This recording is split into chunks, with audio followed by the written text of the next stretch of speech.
ये बहुत महत्वपूर्ण है। ये सप्ताह में 2 बार जो गलतियां कर रहे हैं उसको उस पुस्तिका को रिवाइज करें। यही आपकी सबसे ताकतवर विषय वस्तु होती है लास्ट में जाकर के, ये आपको ध्यान रखना।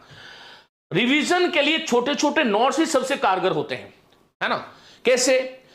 मेरे पास एक बच्ची पहले रहती थी, वो अब लग गई है। वो छोटे छोटे ऐसे देखो, ऐसे ऐसे जो होते हैं ना, ऐसे ऐसे आपको दिख रहा होगा, ये ऐसे ऐसे ऐसे कुछ नोट्स बनाते थे वो, है ना। एक कॉपी मिल जाती है इस प्रकार की, आप लेकर के डायरी साइज की ये, और उसमें आप लिख लो, और उसको जो है ना फाड़ के फेंकना नहीं है, और उसको लिख लो आप, जो है कहीं उसको इकट्ठा करते जाओ। तो ये बहुत जरूरी होता है। जैसे मैंने अभी ये ट्रिक बताई, उसमें लिख लो और उसके नाम लिख लो। उसको जब भी आप बैठे हो उस समय देखो। भैया देखो, फेसबुक पे जाओगे, यूट्यूब पे जाओगे अनावश्यक, तो आपका समय खराब होगा, बहुत सीधी सी बात है। तो यहां पर आपको यह ध्यान रखना है, यह बहुत जरूरी है। ये रिवीजन के लिए छोटे छोटे नोट्स ही सबसे कारगर होते हैं। क्यों लिखा मैंने? देखो, बहुत बड़ा कोई भाषण देने वाला मुख्य वक्ता होता है, वो आता है, उनके हाथ में कुछ चिप्स होती है, वो मोस्ट पॉइंट्स जो हैं उसमें लिखा होता है कि मुझे इस पे बोलना है, मुझे इस पे बोलना है, मुझे इस पे बोलना है। मनुष्य के सामने कुछ ना कुछ होना चाहिए, लेकिन बार बार उसी चीज को पढ़ो।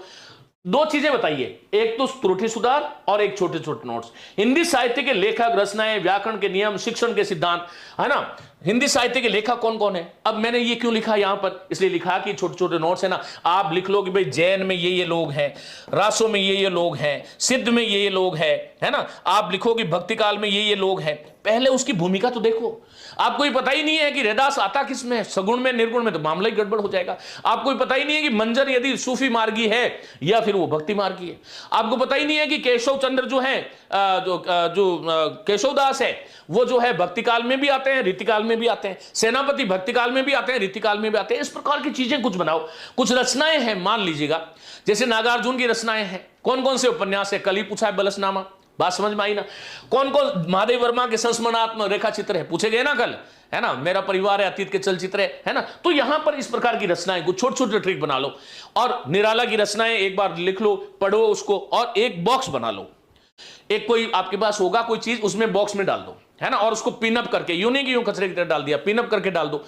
आप जा रहे हो, मान लीजिएगा कि घर जा रहे हो आप, और आप जयपुर रह रहे हो, आप उसको साथ में लेकर चले जाओ, है ना। मेरी बात मानो आप।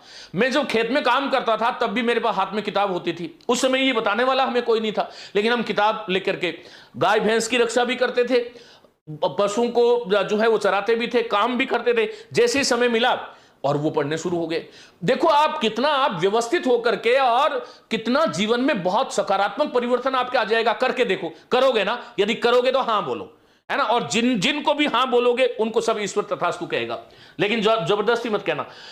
व्याकरण के नियम है। अब ये व्याकरण के नियम, मान लो कि व्याकरण के नियम, आपको संधि के नियम तो पूरे लिख नहीं सकते, लेकिन विराम चिन्ह के नियम है। बहुत खतरनाक प्रश्न आते हैं आजकल। मैं वापस पढ़ाने वाला हूं, अभी 2-3 दिन में पढ़ा दूंगा विराम चिन्ह। कॉलेज लेक्चर में हवा नहीं लगी, एक प्रश्न तो मुझे भी नहीं आ रहा था।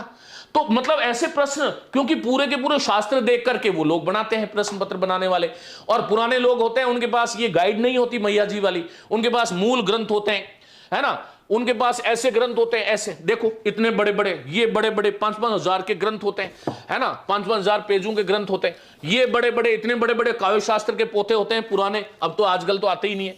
तो मेरा कहने का मतलब यह है कि इस प्रकार की चीजों को विशेष रूप से आपको करना चाहिए, होकर रहेगा। हाँ बिल्कुल, आज के बाद में यही बोलना है, तू जीत गया रे, कोई बात नहीं, अब भूल जा उस बात को, जो हो गया वो तो ठीक है। तो ये बहुत जरूरी रचना है। व्याकरण के नियम, विराम चिन्ह के नियम बताओ। पदबंध आता है आपके सेकंड ग्रेड में, पदबंध के कौन कौन से नियम है। और वाक्य के जो है वो 8 भेद कौन कौन से होते हैं, जो है ना, विधानार्थक, निषेधात्मक, आध्यात्मक, विस्मयार्थक। तो ये नियम बना लिए। शिक्षण के सिद्धांत, छोटी छोटी पुस्तक लो, और उसमें जो है वो आधुनिक विधियां कौन कौन सी है, नवीनतम उपागम कौन कौन से हैं, आजकल क्या चल रहा है।